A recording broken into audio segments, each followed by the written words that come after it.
শোনো, ঈদের যে কদিন বাকি আছে না সেই কদিন শুধু আমরা ঈদের মার্কেটই করব। আরে না, সপ্তাহে আমরা 6 দিন ঈদের মার্কেট করব। আর একদিন আমরা কি করব? আর একদিন যাকাত আর ফেতরা তুলবো, প্রয়োজন হলে খয়রাত করব, তবু ঈদের মার্কেট করব। এটা চমৎকার আইডিয়া।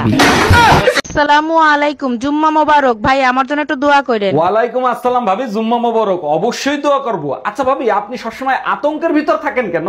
আর ভাই বললেন না, যে ট্রাকের সাথে অ্যাক্সিডেন্ট করছিলাম সেই ট্রাকের পিছনে লেখা ছিল বেঁচে থাকলে আবার দেখা হবে। এই টুম্পা ভাবি ফোন দিছে, ফোনটা তুমি রিসিভ করো তো, তা না হলে আমার 1 ঘন্টা সর্বনাশ করে দেবে। হ্যালো ভাবি, ও তো বাসায় ফোন রেখে মার্কেটে গেছে। খুব ভালো হইছে, তোমার সাথে আমার জরুরি কথা আছে। বলেন কি ভাবি, আমার সাথে কি জরুরি কথা? কালকে যে শাড়িটা দিছো না, ওই শাড়িটার সমস্যা আছে, ওই শাড়িটা পাল্টাতে হবে সোনা।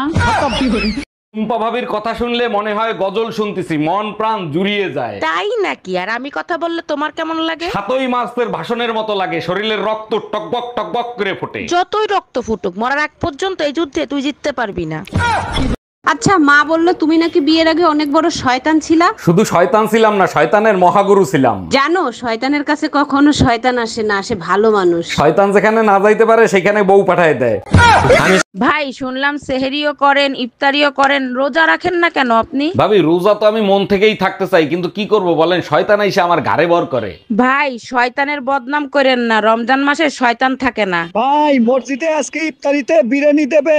তুই তাড়াতাড়ি যা, যাইয়া আমার লগে জায়গা রাখিস, আমি আইতে আছি। আপনিও তাড়াতাড়ি যান, যায় শয়তানের পেট ভরান। বারবার কেন ফোন দিচ্ছ? বলছি না আমি তোমার সংসার আর করবো না। এই কথাটা শোনার জন্যই বারবার ফোন দেই। কোন কথাটা শোনার জন্য? এই যে বলো না তোমার সংসার আর করবো না, শুনলে কলিজাটা জুড়াইয়া যায়। কালকেই আসতেছি মাকে সাথে নিয়ে, তোর কলিজায় আগুন ধরাইতে। এই শোনো। হ্যাঁ বলো, শুনছি। এই সংসারের প্রধানমন্ত্রী তোমার শ্বশুর, স্বরাষ্ট্রমন্ত্রী তোমার শাশুড়ি, তথ্যমন্ত্রী তোমার ননদ, আর আমি হলাম অর্থমন্ত্রী। তুমি কোন পদ নিয়ে থাকতে চাও সেটা বলো। আমি বিরোধী দলের নেত্রী হয়ে তোমাদের সরকারের পতন করব। অরুণ ভাই গরমে সিজন করলো চলে আইছে, আপনি তো গরম সহ্য করতে পারেন না, একটু সাবধানে থাকেন। আমনে কি চোখের মাথা খাইছেন? চোখকে দেখেন না গরমের লেগে মুই যে নতুন ট্রাউজার কিনতে লই আইছি। হ্যাঁ তো মুই দেখছি ট্রাউজারের দড়ি যে বাইরেই রয়েছে, ভিতরে হান্দান নাকা। আবারও বললাম মাতারিকে মতো কথা কইলেন। ট্রাউজারের দড়ি যদি মুই ভিতরে ঢুকাই, ভিতরে যে আছে হে যদি গলায় দড়ি দিয়ে মরে। বেবি শোনো না, 7 তারিখ আমার জন্মদিন, আমার জন্মদিনে একটা সোনার চেন দিবা? ওরে আমার টুম্পা সোনা, তাতে আমার কি লাভ হবে? সোনার চেন গলায় পরবো আর তোমারে সবসময় মনে করব। ওটা তুমি এমনিই মনে করবা, কুত্তার বাচ্চার কাছে একটা চেন চাইছি, দিল না।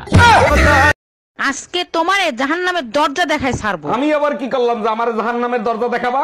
কাল রাতে পাশের বাসার ভাবির সাথে কি করতেছিলা তুমি? কাল রাতে তো আমি তোমার সাথে ছিলাম, ভাবির কাছে কখন গেলাম? রাতের স্বপ্নটা আমার তাহলে মিথ্যা ছিল, তাই না? টাকা পয়সা সোনা দানা যা আছে বের কর, নইলে তোর বউরে মাইরিয়ে ফেলাবো। ভাই আমার কথা শোনেন। প্লিজ ভাই, আগে উনার কথাটা শোনেন, তারপরে আপনি যা খুশি তাই করেন। ভাই আপনি যা চান তাই দেবো, ওরে আপনি তাড়াতাড়ি ছেড়ে দেন। বউয়ের জন্য এত ভালোবাসা জীবনে কোনোদিন দেখি নাই। আরে কিসের ভালোবাসা, যে কোনো সময় বউ চলে আসতে পারে, ও তো পাশের বাড়ির ভাবি। টুম্পা ভাবির কথা শুনলে মনে হয় গজল শুনতেছি, মন প্রাণ জুড়িয়ে যায়। তাই নাকি? আর আমি কথা বললে তোমার কেমন লাগে? 7ই মাসের ভাষণের মতো লাগে, শরীরের রক্ত টকবক টকবক করে ফোটে। যতই রক্ত ফুটুক, মরার আগ পর্যন্ত এই যুদ্ধে তুই জিততে পারবি না।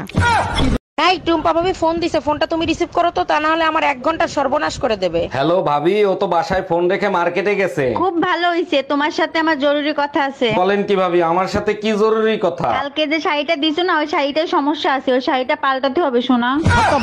আসসালামু আলাইকুম, জুম্মা মোবারক। ভাই আমার জন্য একটু দোয়া করেন। ওয়ালাইকুম আসসালাম ভাবি, জুম্মা মোবারক। অবশ্যই দোয়া করব। আচ্ছা ভাবি, আপনি সবসময় আতঙ্কের ভিতর থাকেন কেন? আর ভাই বললেন না, যে ট্রাকের সাথে অ্যাক্সিডেন্ট করছিলাম সেই ট্রাকের পিছনে লেখা ছিল বেঁচে থাকলে আবার দেখা হবে। শোনো, ঈদের যে কদিন বাকি আছে না সেই কদিন শুধু আমরা ঈদের মার্কেটই করব। আরে না, সপ্তাহে আমরা 6 দিন ঈদের মার্কেট করব। আর একদিন আমরা কি করব? আর একদিন যাকাত আর ফেতরা তুলবো, প্রয়োজন হলে খয়রাত করব, তবু ঈদের মার্কেট করব। এটা চমৎকার আইডিয়া। আচ্ছা ভাবি, শুনলাম আপনি নাকি সুযোগ পাইলেই ভাইয়ের পকেটের টাকা চুরি করেন। ওটাকে চুরি বলে না, নিজেকে আত্মনির্ভরশীল করা বলে। ভাই তো পুলিশের চাকরি করে, তা কখনো ধরা ঠরা খান নাই? কতবার ধরা খাইছি, 100 টাকা ঘুষ দিয়ে মামলা ওখানেই রফা দফা করছি। অরুণ ভাই গরমে সিজন করলো চলে আইছে, আপনি তো গরম সহ্য করতে পারেন না, একটু সাবধানে থাকেন। আমনে কি চোখের মাথা খাইছেন? চোখকে দেখেন না গরমের লেগে মুই যে নতুন ট্রাউজার কিনতে লই আইছি। হ্যাঁ তো মুই দেখছি ট্রাউজারের দড়ি যে বাইরেই রয়েছে, ভিতরে হান্দান নাকা। আবারও বললাম মাতারিকে মতো কথা কইলেন। ট্রাউজারের দড়ি যদি মুই ভিতরে ঢুকাই, ভিতরে যে আছে হে যদি গলায় দড়ি দিয়ে মরে। আজকে তোমারে জাহান্নামের দরজা দেখায় ছাড়বো। আমি আবার কি করলাম যে আমার জাহান্নামের দরজা দেখাবা? কাল রাতে পাশের বাসার ভাবির সাথে কি করতেছিলা তুমি? কাল রাতে তো আমি তোমার সাথে ছিলাম, ভাবির কাছে কখন গেলাম? রাতের স্বপ্নটা আমার তাহলে মিথ্যা ছিল, তাই না? তোমার মতো বাপ জানি কোনো ছেলে না পায়, আমার সোনার টুকরো ছেলেটারে তুমি ঘর থেকে বের করে দিছো। ঘর থেকে বের করে দিছি যাতে নিজের পায়ে দাঁড়াতে পারে, তার জন্য। হ্যালো আব্বা, ওই ছোট ঘরে আর তোমাদের থাকতে হবে না। আমি জানতাম তুই একদিন নিজের পায়ে দাঁড়াবি। জুয়া খেলে ওই ঘরে আইডিয়া গেছি আব্বা। গাইস, টিকটকে ভিডিও করে যদি টাকা কামাতে চান তাহলে এই ভিডিওর শেয়ারে যান, ওখানে গিয়ে 3 নম্বর ব্যক্তির একটা কিডনি বিক্রি করে দেন। আর এই ব্যাপারে কোনো ঝামেলা হলে 1 নাম্বার আসামি অরুণ দাদাকে বানান। অরুণ ভাই, অনেক রাত হয়েছে, ঘুমাবেন না? ঘুম আসতেছে না ভাবি, আসেন আমরা দুজন মিলে রোমান্টিক পচা কথা বলি। আচ্ছা ঠিক আছে, দাঁড়ান দেখি দরজা লাগানো আছে কিনা। হ্যাঁ লাগানো আছে, বলেন। আচ্ছা ভাবি, নিচে আপনি কি পরছেন? সবাই যা পরে আমিও তাই পরছি, স্যান্ডেল। সারা দিন ভাবিকে দিকে নজর, তোমার এত বলি তোমার লজ্জা লাগে না? আরে লজ্জা তো নারীর ভূষণ, তুমি ভাবির টি শার্টের উপরে এরোপ্লেনটা দেখছো? এরোপ্লেন দেখার কি আছে, তুমি জীবনে এরোপ্লেন দেখো নাই? আরে এরোপ্লেন তো অনেক দেখছি, কিন্তু এত বড় এরোপ্লেন কোনোদিন দেখি নাই।